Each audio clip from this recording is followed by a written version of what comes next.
ये है दिल्ली दर्पण।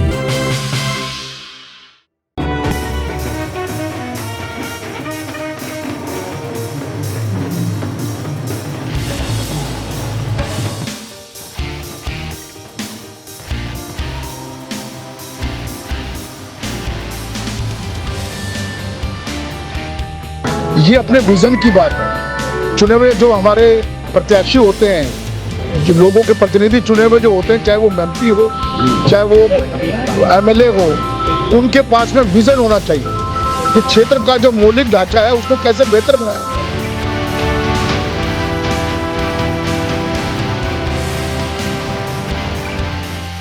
मुझे कहने में कोई संकोच नहीं है कि हमारे जो चुने प्रतिनिधि हैं उनके पास में ऐसा विजन नहीं है, या तो वो करना नहीं चाहते या वो थक गए हैं इस बात को लेकर।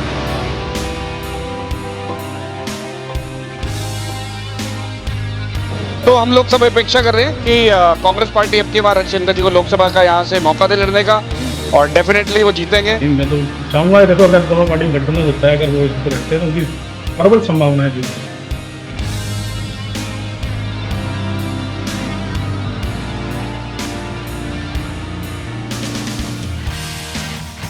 हरिशंकर गुप्ता जी एक मेंटोर कह लीजिए, एक पिता समान कह लीजिए, जो जिन्होंने हमेशा हमें हर मार्ग पे हमें गाइड किया। तो हरिशंकर गुप्ता जी अगर बनते हैं तो बहुत अच्छी बात है। तो बिल्कुल हम सब लोग चाहते हैं कि वो भी आए आगे। नमस्कार, दिल्ली दर्पण टीवी देख रहे हैं आप। पूरा देश इस वक्त छठ महापर्व मना रहा है, लेकिन वजीरपुर में यहाँ के पूर्व विधायक कांग्रेसी वरिष्ठ नेता हरिशंकर गुप्ता जी, आज उनका जन्मदिन है। कितनी बड़ी संख्या में यहाँ कार्यकर्ता लगातार पहुँच रहे हैं, सुबह से ही आने जाने वालों का तांता लगा हुआ है और इतना ज़्यादा उत्साहित है यहाँ का कार्यकर्ता।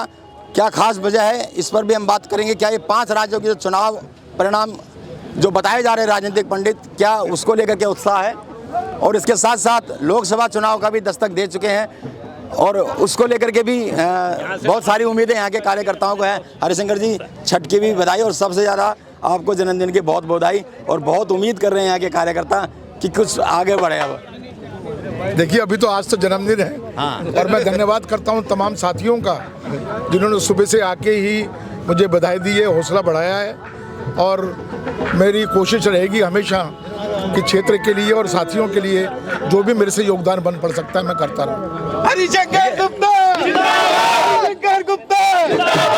आप जिस तरह से मुद्दों को उठाते हैं, जनता चाहती है कि दिल्ली के मुद्दे उठाएं जाकर संसद में, और खासकर आपके यहाँ के जो कार्यकर्ता इतनी बड़ी तादाद में अलग अलग इलाकों से लोग आए हैं। अभी तो मैं उस बारे में तो कोई टिप्पणी करना नहीं चाहता। आपने बहुत बड़ी बात कह दी है। भाग्य और समय बताएगा, पार्टी का जो निर्णय होगा वो स्वीकार होगा, जो पार्टी करेगी करेगी। और देखिए, जो नारे जो लगा रहे हैं, प्रेशर बना रहे हैं आप पर कि आप आगे। चलिए, अभी छठ की हम बात कर रहे हैं। हमने आपके इलाके में भी घाट है, आपने भी एक मेरे को जहाँ तक याद है एक प्लान बनाया था कि जो नहर के किनारे उसका ब्यूटिफिकेशन किया जाए, परमानेंट यहाँ छठ घाट हो।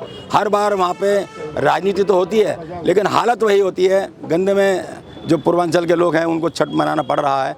इस वक्त क्या स्थिति देख रहे हैं छठ की तैयारियों को लेकर? दिल्ली सरकार कितना गंभीर है आपकी नज़र में? देखिए, मैं आपको साफ बताऊं, आज मेरे लिए दिन ऐसा है कि मैं कोई टिप्पणी नहीं करना चाहता, लेकिन फिर भी आपने मुझसे पूछा है तो मैं बता दूं।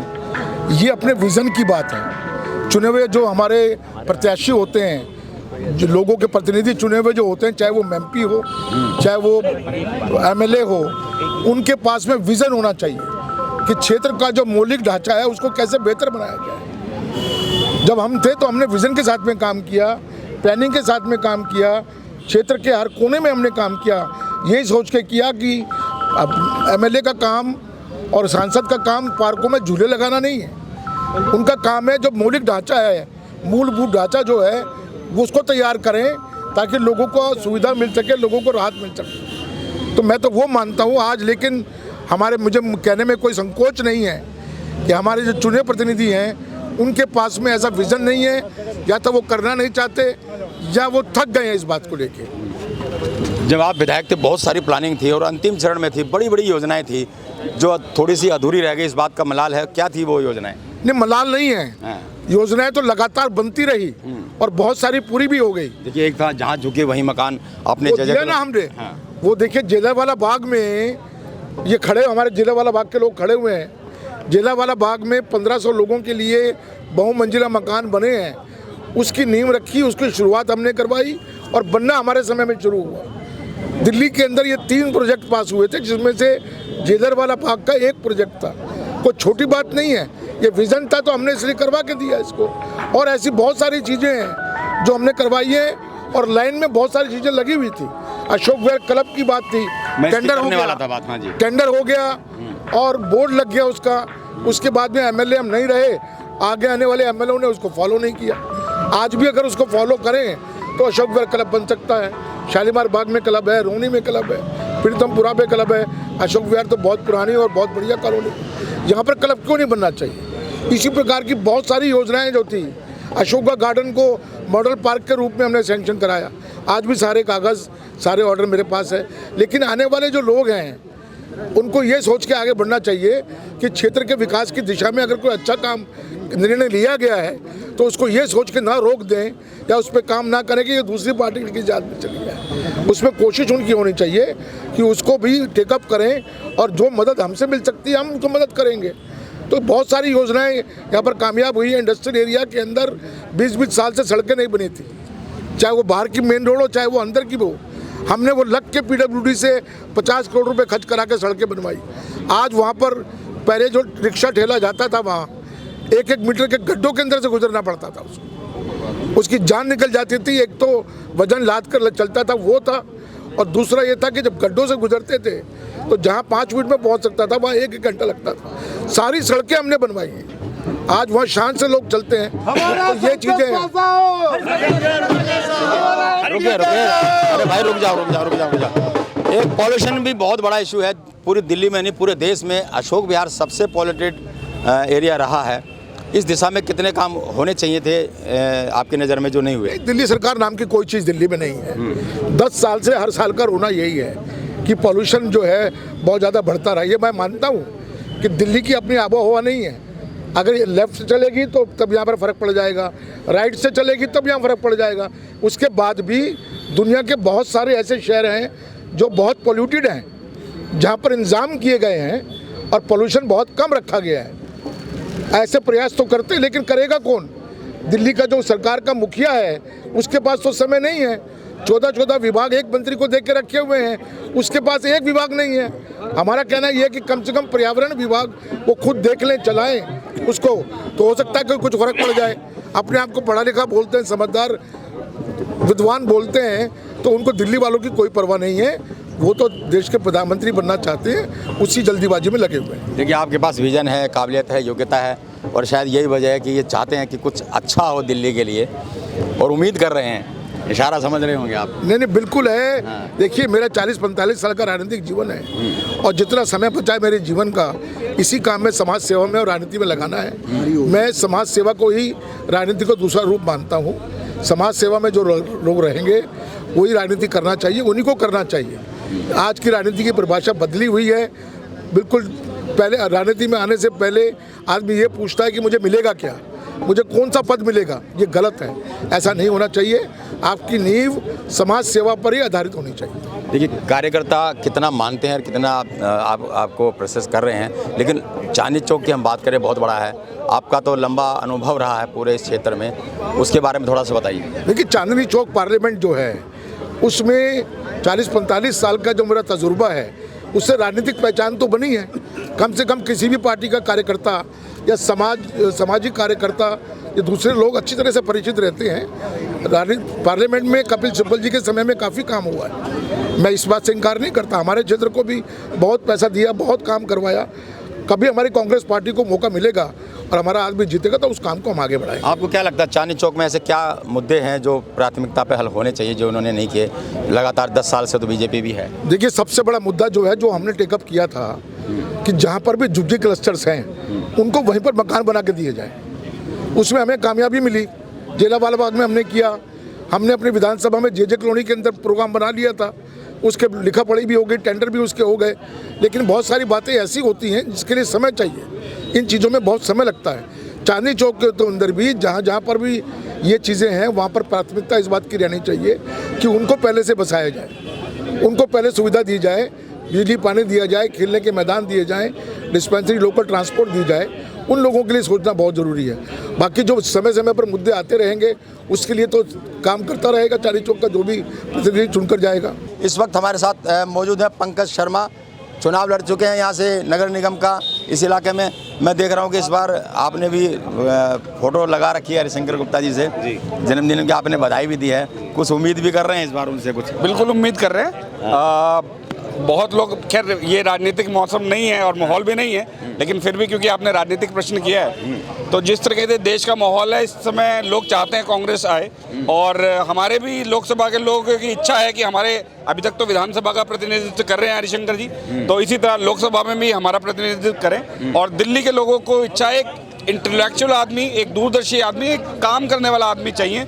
तो हम लोग सब अपेक्षा कर रहे हैं कि कांग्रेस पार्टी अब की बार हरिशंकर जी को लोकसभा का यहाँ से मौका दे लड़ने का, और डेफिनेटली वो जीतेंगे, और जीत के हमें पूरी उम्मीद है कि देश के लिए और दिल्ली के लिए काम करेंगे। नहीं, पहले तो उनका मन आपने कभी चर्चा की हो, आज तो मैं देख रहा हूँ कि जितने भी जो भी चुनाव लड़ चुके हैं, निगम पार्षद भी, पूर्व विधायक भी, तमाम बड़ी संख्या में कार्यकर्ता रहे हैं, कुछ प्रेशर बना रहे हैं कि नहीं जी आप थोड़ा गंभीरता से प्रयास करो, पार्टी से मांगो टिकट? जी, लगभग हमारे लोकसभा के सभी लोग, हमारे यहाँ पे 2 डिस्ट्रिक्ट पड़ते हैं, डिस्ट्रिक्ट के लगभग सभी पदाधिकारी, सभी XMLA काउंसिल लड़े हुए लोग और बहुत सारे लोग आ रहे हैं। इन सबकी एक डिमांड है, सबकी एक मांग है, सबकी एक इच्छा है कि हरिशंकर जी यहाँ का प्रतिनिधित्व करें, और सब लोगों की कोशिश है कहीं ना कहीं हरिशंकर जी अगर हमारे साथ देंगे, मतलब हम लोग साथ मिलेंगे, और हरिशंकर जी पे कहीं ना कहीं हम लोग भी प्रेशर कर रहे हैं, या इच्छा है कि वो लोकसभा में हमारा प्रतिनिधित्व करें। अच्छा, अब जो रुझान रहे हैं पिछली बार से, हम देख रहे हैं 2 लोकसभा चुनाव से जो हालत हुई है कांग्रेस की, कुछ उम्मीद है इस बार? जी, ये वक्त का पड़ रहा है, जैसे बोला जाता है change is constant, her cheese change होती है, तो डेफिनेटली लोगों में भी दिख रहा है, और हमें तो ऐसा लग रहा है कि 5 राज्यों में 5 में कांग्रेस अपनी सरकार बना रही है भारी बहुमत से, और डेफिनेटली माहौल मोमेंटम बिल्कुल अलग तरीके से आपको नजर आएगा। एक नेता के रूप में किस तरह से आकलन करते हैं उनका? उनको तो मैं गुरु मानता हूँ, अपना राजनीतिक गुरु मानता हूँ, और वो मेरे गुरु हैं, गुरु ही रहेंगे। बाकी ये है कि हम कई रास्ते अलग हो जाते हैं कई बार, पर हैं साथ चल रहे हैं, बस उनके नेक्स्ट कदम पर चलने की कोशिश कर रहा हूँ मैं भी। बहुत सारे कार्यकर्ताओं की ये इच्छा है कि थोड़ा वो संसद में भी बैठें, तो पूरी दिल्ली की समस्याएं उठाएं, क्या कहोगे? नहीं, मैं तो चाहूँगा, देखो अगर दोनों पार्टी में गठबंधन होता है, अगर वो यहाँ से लड़ते हैं तो उनकी प्रबल संभावना है जीतने की, 40 सीट की, और मैं तो चाहूँगा कि दोनों पार्टी में गठबंधन हो और उनको टिकट मिले। अगर गठबंधन नहीं होता है तो लगता है कि काबिल आना चाहिए उनको? नहीं, देखो उनकी काबिलियत पर कभी शक नहीं है। आज हमारे बड़े भाई हरिशंकर गुप्ता जी का जन्मदिन है, तो उनको बहुत बहुत बधाई। उनके लिए भगवान से प्रार्थना है कि उनको स्वस्थ रखें। हरिशंकर गुप्ता जी को बधाई देने वालों में बड़ी संख्या में महिला कार्यकर्ता भी सामने आई हैं, और इस वक्त हमारे साथ मौजूद हैं केशवपुरम इलाके से हैं, साथ में शालीमार बाग से हैं, वजीरपुर जय कॉलोनी से हैं। आप बताइए कि साफ नारे लगा रहे हैं कि हमारा नेता कैसा हो, हरिशंकर गुप्ता जी जैसा हो, सांसद चाहिए, आपकी क्या भावना है? देखिए, ये सब भीड़ को देखकर, ये सब लोगों का प्यार और उत्साह देखकर आप अनुमान लगा सकते हैं कि हमारा नेता कैसा होना चाहिए। और हरिशंकर गुप्ता जी के लिए जो ये उत्साह लोगों में आज देखने को मिल रहा है, स्पेशली उनके जन्मदिन पर जो इतने सारे लोग बधाइयाँ दे रहे हैं, मिठाइयाँ लेकर आए हैं, इतने सारे केक लेकर आए हैं, तो शायद उससे आप अनुमान लगा सकते हैं कि एक नेता को कैसा होना चाहिए। और हमारे लिए तो श्री हरिशंकर गुप्ता जी एक मेंटोर कह लीजिए, एक पिता समान कह लीजिए, जिन्होंने हमेशा हमें हर मार्ग पे हमें गाइड किया। अच्छा, कुछ उत्साह हो रहा है कार्यकर्ताओं में, जो 5 राज्यों के चुनाव आ रहे हैं और बताया जा रहा है कि कांग्रेस काफ़ी मजबूत स्थिति में है, कुछ असर है यहाँ पर इसका? बिल्कुल है, और जिस तरह से आप देख रहे हैं कि अनुमान लगाया जा रहा है कि कांग्रेस भारी बहुमत से आगे अपनी सरकार बनाने वाली है, जो 5 राज्यों में चुनाव होने वाले हैं, तो उससे हमारे यहाँ भी बहुत उत्साह है, और कार्यकर्ता भी बढ़ चढ़कर और ज़्यादा काम कर रहे हैं। चलिए, आपने तो चुनाव लड़ा था निगम पार्षद का, इस बार क्या माहौल है? देखिए, सब लोग हरिशंकर गुप्ता जी को बहुत प्यार करते हैं, उनका सम्मान बहुत करते हैं, और उन्होंने ऑलरेडी अपने कार्यकाल में एरिया के लिए इतना काम किया है, इतनी प्रोग्रेस दिखाई देती है हर जगह पर, तो उन्हीं के बेस पे हर किसी को यही उम्मीद है उनसे कि वो आगे भी चलकर सभी लोगों के वेलफेयर के लिए और क्या कहते हैं एरिया के लिए जितना उनसे बन पड़ेगा उतना कार्य अवश्य करेंगे। और ये उनके लिए मतलब बिल्कुल हम सब लोग चाहते हैं कि वो ही आए आगे हमारे। रवि गुप्ता जी, आप बताएं क्या माहौल है शालीमार बाग में? कुछ कार्यकर्ताओं में करंट आया है जो चुनाव चल रहे हैं, जो रुझान आ रहे हैं या जो बताए जा रहे हैं? देखिए, ये तो रुझान आने के बाद ही पता चलेगा, लेकिन वैसे कांग्रेस के लिए इस टाइम लोगों के मन में बहुत उत्साह है। जहां बीजेपी से लोग नाराज है तो वहीं आम आदमी पार्टी से भी फिर एक बार रुझान जो बनेगा वो कांग्रेस के लिए बनेगा।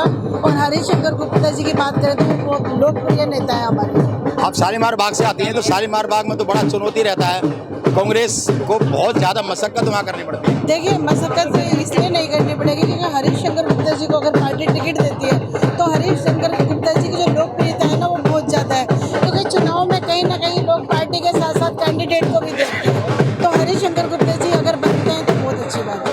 चलिए, तो ये थे महिलाओं के मन में क्या है, ये भी वही बातें दोहरा रही हैं जो यहाँ के तमाम आम कार्यकर्ता हैं कि हरिशंकर गुप्ता को यहाँ से एक मौका मिलना चाहिए। शायद ये एक तरफ उनको मनाने की कोशिश है तो दूसरी तरफ कहीं ना कहीं पार्टी को ये दिखाने की भी कोशिश है कि ये एक बेहतर कैंडिडेट यहाँ से हो सकते हैं। राजेंद्र स्वामी, दिल्ली दर्पण टीवी। लेटेस्ट खबरों के लिए सब्सक्राइब करें हमारा YouTube चैनल या फिर लॉग ऑन करें www.delhidarpantv.com। खबरों की कवरेज और विज्ञापनों के लिए संपर्क करें।